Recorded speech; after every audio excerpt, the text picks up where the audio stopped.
Media మిత్రులు ఇది అర్జెంటుగా బ్రాడ్కాస్ట్ చేయండి. విశాఖపట్నం ఎంపీగా నేను పోటీ చేస్తున్నానని తెలుసు. నేను ఎవరికి ఇప్పుడు చెప్పకూడదు, మన గుర్తు చెప్పకూడదని ఆర్ఓసి ఇచ్చిన రూల్స్ ప్రకారం నేను ఫాలో అవుతున్నాను. ఎస్కోట బూత్ 34, 33లో వైసీపీకే ఓట్లేయండి, ఫ్యాన్కే ఓట్లేయండి అని మాఫియా టైపు యాక్టివిటీ చేస్తున్నారు.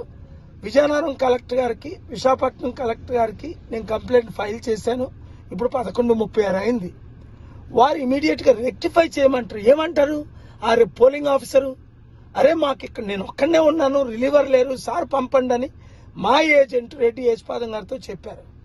కనుక ఎస్కోట నియోజకవర్గం అంతా అవినీతి జరుగుతుంది. 21 మంది కోఆర్డినేటర్లు తిరుగుతున్నారు. మీరేం చేయాలి అంటే ఇమీడియట్ గా ఇది ఎక్స్పోజ్ చేస్తే కనీసం ఎస్కోట వరకు మరలా ఎలక్షన్ పెట్టాలి. ఇప్పుడు బాగుంది. గతమై నేను ఇప్పుడు ఒక 20-30 బూతులు తిరిగాను. కొన్ని ఈవీఎంలు డిలే అయింది.